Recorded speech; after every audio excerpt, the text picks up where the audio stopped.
चरित्रहीन स्त्री के क्या लक्षण हैं जो लोगों को नहीं पता है? यह सवाल बहुत ही जरूरी है क्योंकि एक सही तौर पर दिया गया जवाब बचपन से दी गई धारणाओं से आपको मुक्त कर सकता है। तो एक कहानी से शुरू करते हैं। पुराने जमाने की बात है जब गुरुकुल हुआ करते थे। एक 10 साल का बच्चा था जिसका नाम था सत्यम। सत्यम अपनी मां के प्रति बहुत अहोभाव और प्रेम रखता था। केवल सत्यम और मां, दो ही लोग अपनी कुटिया में रहते थे। सत्यम प्रज्ञावान था और उसके मन में एक श्रेष्ठ गुरुकुल से पढ़ने की बहुत इच्छा थी। परंतु वह हैरान था कि उसकी मां ने कभी उसके पिता का जिक्र नहीं किया और गुरुकुल में पढ़ने के लिए उसका ब्राह्मण वर्ग का होना जरूरी था। सत्यम ने भी कभी पिता के लिए बहुत जिद नहीं की। वह अपनी मां के साथ खुश था। परंतु अब बात ज्ञान अर्जित करने की थी। केवल 10 साल की उम्र में ही उसे भीतर यह मालूम था यह जीवन इतना छोटा नहीं हो सकता और जीवन को पूर्ण रूप से समझने के लिए गुरुकुल में पढ़ाई और साधना करनी पड़ती है। तो उसने अपनी मां से पूछा, मां, कृपया मुझे मेरे पिता के बारे में बताइए ताकि मैं गुरुकुल में जाकर ज्ञान अर्जित कर सकूं। क्या मैं ब्राह्मण वर्ग से हूं? मां को उसमें एक परम ज्ञानी के गुण नजर आते थे। जीवन के प्रति उसका उत्साह और उसके गहरे सवाल मां को असमंजस में डाल देते। मां ने उसे कहा, सत्यम, आज मैं तुम्हें तुम्हारे पिता का पूर्ण सच कहती हूं। इसके आगे तुम्हें देखना है कि क्या कोई गुरुकुल तुम्हें अपनाता है। आज तो हमारे पास छोटी कुटिया और खाना उगाने के लिए मैदान है, परंतु कई साल पहले मेरे परिवार में कोई भी कमाने वाला नहीं था और मां और बाप बहुत बूढ़े हो गए थे। जब बात मृत्यु पर आ गई और कोई भी उपाय ना रहा तो मैंने इस शरीर का उपयोग कर कमाई की और भोजन अर्जित किया। मैं कई पुरुषों के साथ रही। तुम्हारे पिता सत्य में कौन है यह मुझे भी नहीं मालूम। इसी कमाई से मैंने तुम्हें पाला। मेरे पास कोई और साधन नहीं था। तुम किस वर्ग से हो मुझे नहीं मालूम। सत्यम बुद्धिमान था। उसे अपनी मां की अवस्था समझ आई। उसने मां को प्रणाम कर आशीर्वाद लिया और गुरुकुल जाने की आज्ञा मांगी। मां के पास और कोई भी नहीं था, बस एक ही सहारा था, परंतु फिर भी उसे प्रेम सहित रवाना किया। सत्यम कई गुरुकुल में गया जहां उसे भर्ती नहीं किया गया।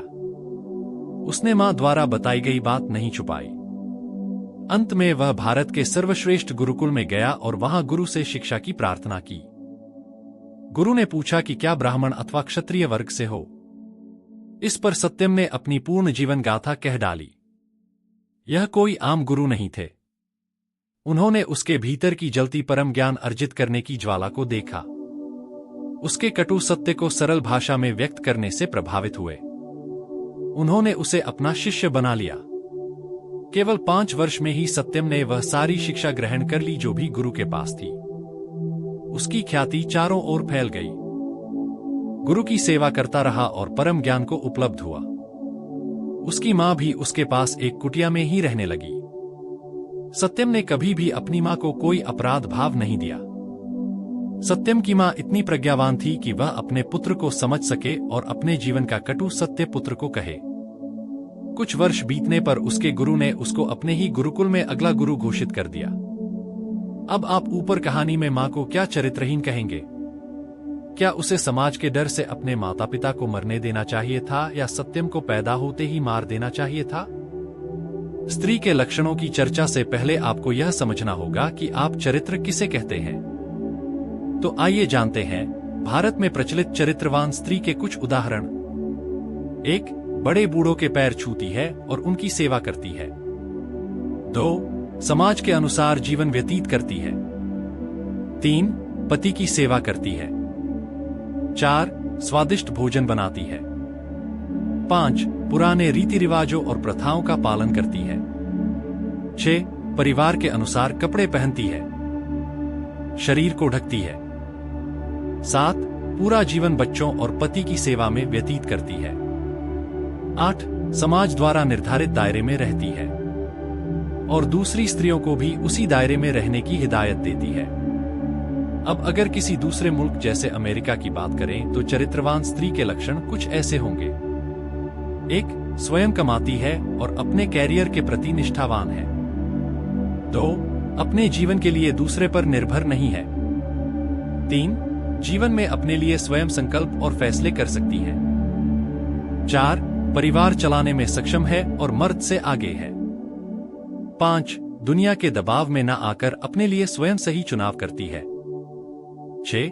वहां कपड़ों से स्त्री चरित्र नहीं जोड़ा जाता, इत्यादि। तो ऊपर दिए गए उदाहरणों से आपको यह समझना होगा कि आपके मन पर बचपन से थोपी गई धारणाएं ही किसी दूसरे को चरित्रहीन या चरित्रवान बनाती हैं।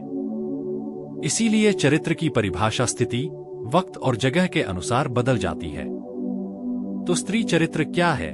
जो भी बचपन से आपको स्त्री के बारे में बताया गया कि उसे कैसे जीना चाहिए, कैसा दिखना चाहिए, कैसा काम करना चाहिए इत्यादि स्त्री चरित्र कहलाएगा। अब अगर कोई स्त्री आप पर समाज द्वारा थोपे गए चरित्र के अनुसार नहीं चलती, आप उसे चरित्रहीन कह देते हैं। आपके अंदर की धारणा यह निर्धारित करती है कि बाहर की स्त्री चरित्रवान है या चरित्रहीन। चरित्र और कुछ नहीं, बस मन की एक ट्रेनिंग या अनुकूलन है। इस मन पर छवि के आधार पर आप दूसरों को आंकते हैं। इसी छवि के आप गुलाम भी हैं, अन्यथा केवल देखने भर से कोई चरित्रहीन या चरित्रवान नहीं हो जाता। जब तक आपने किसी के पूर्ण जीवन को ना जान लिया, किसी के स्थान पर रहकर ना देख लिया, तब तक उसे सही तौर पर आंकेंगे कैसे? मैं तो यही कहूंगा कि स्वयं पर काम करें, गुलामी से ऊपर उठे और दूसरों को चरित्रहीनता और चरित्रवानता की नजर से देखना छोड़े।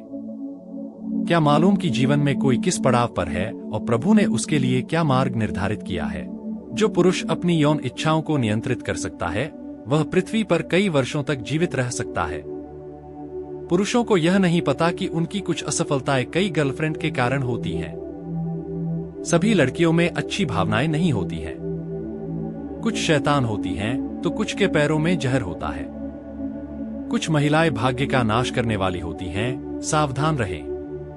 ध्यान से देखें, एक असली पुरुष के जीवन में केवल एक महिला होती है। 2. हर समय अपने इरेक्शन का पालन न करें। अधिकांश इरेक्शन आपको गुमराह करते हैं। यदि आप नहीं चाहते कि आपके पास पृथ्वी पर बहुत गरीबी के साथ कुछ दिन हो, तो अपने इरेक्शन को नियंत्रित करें। 3. किसी महिला के साथ डेट न करें क्योंकि उसके कर्क्स, स्तन और सेक्सी फिगर है। ये चीजें केवल भ्रामक हैं। ऐसी चीजों से बचें। सोशल मीडिया पर कही जाने वाली विडंबनाओं के झांसे में न आएं। 4. स्कर्ट के नीचे जो कुछ भी आप देखते हैं, उसे खाने के लिए आपको मेहनत नहीं करनी चाहिए। कुछ स्कर्ट में सांप होते हैं जो आपको काटते हैं और आपको असहज बनाते हैं। अपनी यौन इच्छाओं को नियंत्रित करें। अधिकांश मामलों में आत्मनियंत्रण और संयम बहुत काम आता है। 5. किसी महिला से शादी करने का मतलब यह नहीं है कि वह आपकी मालिक है। उसके साथ सम्मान से पेश आएं, उसे अपनी रानी बनाएं, प्यार करें, उसका सम्मान करें और उसे आपके साथ वैसा ही व्यवहार करने के कारण दें। 6. कई गर्लफ्रेंड होने से आप पुरुष नहीं बन जाते। यह आपको सिर्फ महिलाओं का लालची, धोखेबाज और लड़का बनाता है। 7. सिर्फ इसलिए कि आप बिस्तर में अच्छे हैं, इसका मतलब यह नहीं है कि आप पुरुष हैं। एक असली पुरुष वह होता है जो अपनी जिम्मेदारी से भागता नहीं बल्कि उसका सामना करता है। 8. किसी भी महिला का सम्मान करें जो आपसे प्यार करती है। हाँ, एक महिला के लिए आप पर अपना प्यार लुटाना और आपके भविष्य का समर्थन करना आसान नहीं है। 9. दुनिया सफल पुरुषों का जश्न मनाती है, कोई भी आपकी कई गर्लफ्रेंड होने की वजह से जश्न नहीं मनाएगा। तो फिर क्या मतलब है? ऊर्जा, पैसे और बर्बाद शुक्राणु की बर्बादी।